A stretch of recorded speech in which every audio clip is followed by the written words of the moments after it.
Hey everyone, it's the interview queen Alicia Atout here, and I am so excited to be catching up with someone I haven't had on in so long. Everyone, it is the incredible, the baddie, Mia Yim.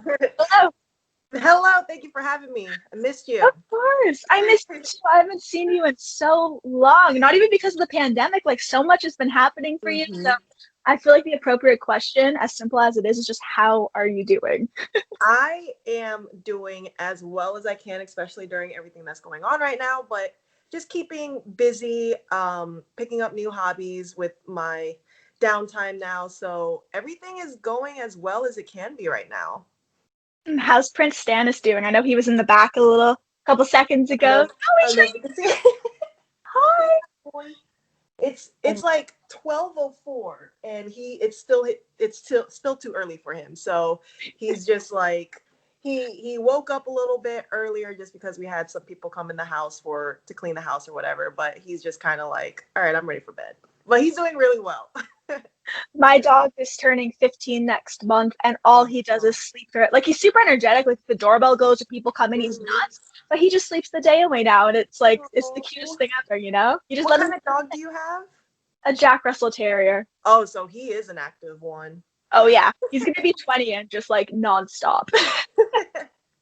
That's so cute. I'm still waiting. He's 5 right now, so I'm waiting. Like the reason why I got a bulldog, I was like, I want a lazy, fat dog that's not gonna be active, and he just wants to play fetch all day. Like I'm ready for him to sleep forever. Well, for all day, every day.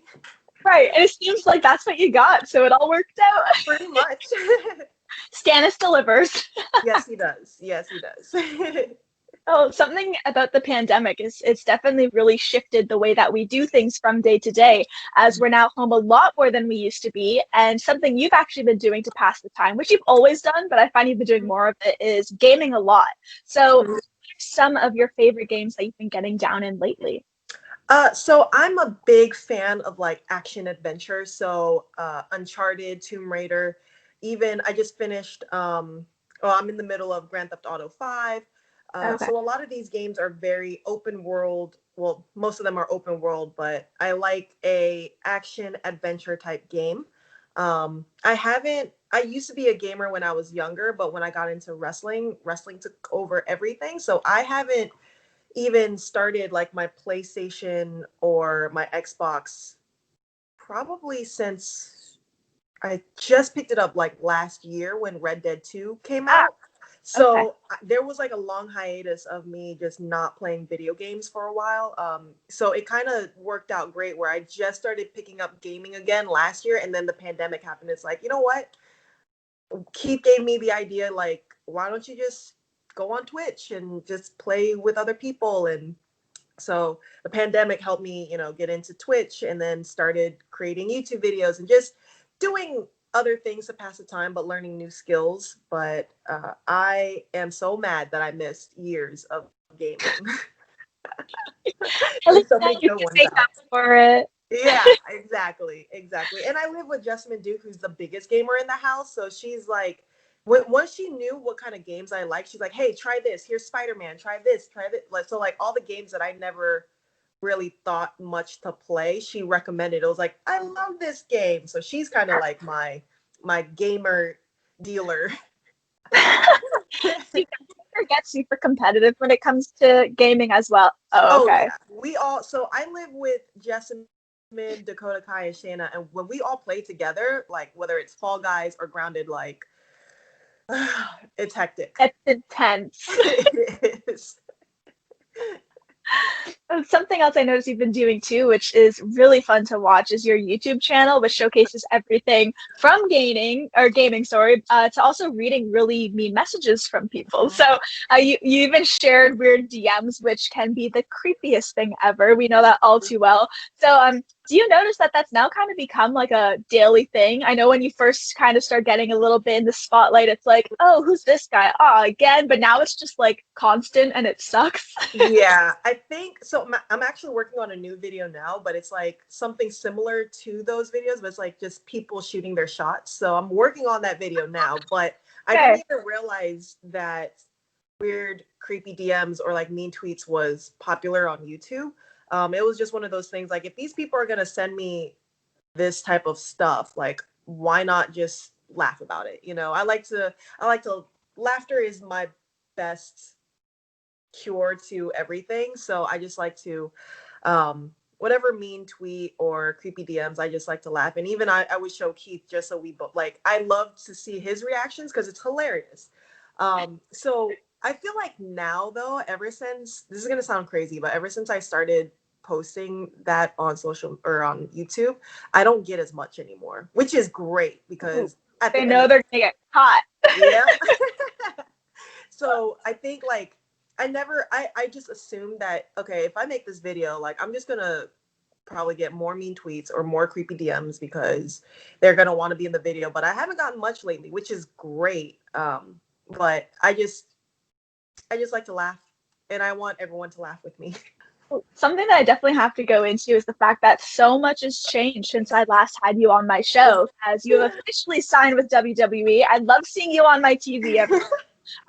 You've been absolutely killing it, showing the world what you've got. So, is it still kind of surreal for you to be with this company, especially now having Keith by your side? Hi, Hey, Stannis. he just went to his crate. What do you? Stop it! Stop it! Stop being a. He likes to hog the camera. I'm sorry. All Um, your dog cameos. It's all good. it is definitely still surreal. I think investing a decade into the independence and pretty much working my way up from, say, I Ring of Honor to Impact, and now finally, like, WWE has always been the goal. So to finally be here and to be here with people I love, like Keith, Shayna, Jessamine, like all my friends, Dakota, everyone that I knew from the independents are now here with me. And it feels like I've never really, like, the locker room from Shimmer is now the locker room in WWE. So it's like, it's nice to know that, hey, I have history with all these girls. These are people that I trust and I can be myself with. Um, it is definitely just waking up in the morning, like, even if it's 8, 9 o'clock in the morning, like, I got to go do in-ring training. It's like, but I'm doing in-ring training for my dream job. And, like, before I was deaf and hard of hearing captionist. So, like, working 9 to 5 throughout the week and then wrestled on the weekends. And it's like, this is everything that I wanted in life. And it doesn't feel like work to me. It's still fun. It's still, not now, but even being able to travel with my friends and Keith and being able to go to different parts of the world with them. It's like, I have no complaints. I'm happy. I'm very happy. I'm so happy for you. It's really just warms my heart because you were always so cool backstage and wanting to help everyone. But at the same time, you're always one of those girls that was like, no BS. And I knew I could come to you and you'd be honest and not phony, which is like something you don't come across too frequently. Right. So I'm just really happy that this is where you ended up. But like everything seems to be just, all Thank rainbow unicorn. Thank you. It helps that, like, so my third match ever, it was either third or fourth, it was with Sarah Del Rey. So, like, to be able to be training under her again, and, like, it's Crazy. right. And it's like, I've been brought up with, the Alice in Danger, Sarah Del Rey, Daisy Hayes, and it's like, it's hard to see. Like, I would still kind of watch independent wrestling now just to kind of keep up with everything. And the friends that are not in WWE, like, I want to support them. It's so hard because, like, I was like, all these girls I don't know. So I'm like, I don't know who, what. It just seems like it's a whole different generation. And it's like, it makes me wonder, like, how the locker rooms are. How are these girls? Like, I want to meet some of these girls because, still a lot of talent out there. And it's just, I think that was my biggest concern is, like, I just hope there's how Sarah did to me. Like, she brought me up to be stand up for what I believe in, not take any BS. So I'm hoping that, like, I was able to do that to a younger generation from my point of view, which there was, what's her name? Skylar. She DM'd me. She's in Beyond, and well, she's starting to rise in Beyond. And I remember I helped her with, like, her first or second match or something.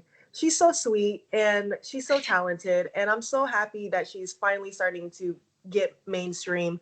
And she DM'd me and she's like, "Thank you so much for just helping me and like letting me know that I can be myself and stand up," and stuff like that really just makes me, it's like, yes, I'm living the dream job, but just hearing that from someone that's newer than me, and for me to kind of help grow into an independent woman, not just a worker, it's like, that makes me happy. I It just, must. It really must, because I could even see when you'd like come into a room, or I remember being backstage at Shimmer and Rise, like those crazy weekends we'd have. And I'm not even a wrestler, but like you look around the room and the respect everyone had for you, and like you just really commanded it, but you were never egotistical about it. Like I felt like I could come to you with stuff and you would just tell me straight up, like, yeah, it's cool, or we do a promo, and you were like direct, but I loved that. I never felt like I wasn't gonna get like honesty from you, and I think that's the most important thing, at least for me. So yeah, I'm sure that you're going to be getting many, many more DMs down the line. well, that's the thing. It's just like, I want to treat people how I want to be treated, and everything that like Sarah and Allison Danger, thankfully Danger is still like in the independent scene helping the girls. It's like, I want to make them proud. And so I don't expect anything in return. I just want the business to be what it was, or I don't know how it is now just because I'm not in the independent scene anymore, but I want it to be like how it was when Sarah and Danger and Daisy and all of them were on the top of the world in the independent scene. So I just, I loved growing up in that generation, and I don't expect nothing back. I just want it to continue.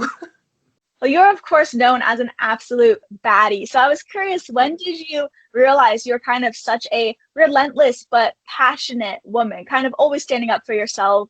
Was it always something that was within you, or is it because you had those people like Allison Danger and other people in your life to give you that kind of willpower? I definitely did not have it my whole life. Like, I was not that way. I was very when I was younger, a lot of people would walk all over me and would take advantage of me.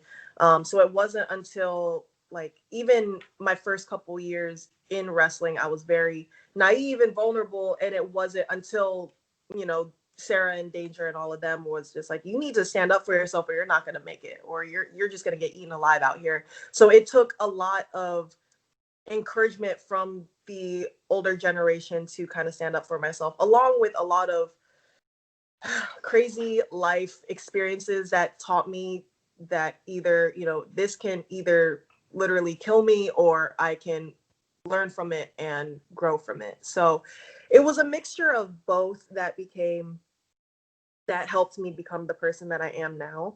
Um, so it was definitely a learning experience with everything, just in real life and in wrestling professionally. So yeah, it was a long road, but I'm glad that I am able to be the person I am now. I'm glad too. I find when really big hardships are thrown your way, whether personal or professional, it's kind of the way you deal with it, even in the worst of times. And Mhm. if you are able to power through, like you do come out, I don't want to say better for it, 'cause it's better. It never happened at all, of course, but like, you do see things with a different perspective, 'cause I've For been sure. there. So knowing a few things that you've been through and you've been able to tackle, from personal stuff to injuries, like it's Mhm. just, again, like I'm very happy that you Yeah. feel like you're strong for it, because it makes other Yeah. people feel like they can get through their own crap too. So I Mhm. mean, it's nice to see. For sure. Thank you. Yeah, of course. Well, I do want to say just thank you so, so much for hopping on here today and just for catching up. Like, I'm so glad that I got to see you, not just from my site and stuff, but just actually like see you and catch up. I So know, same. yeah, so just thank you so, so much. No problem. Thank you for having me. Of course, everyone, a massive, massive thank you to Mia for taking the time, and to everyone watching. Not only check her out on WWE, but be sure to visit AliciaToot.com for all exclusive interviews and features, and we will see you all next time. Bye, everyone.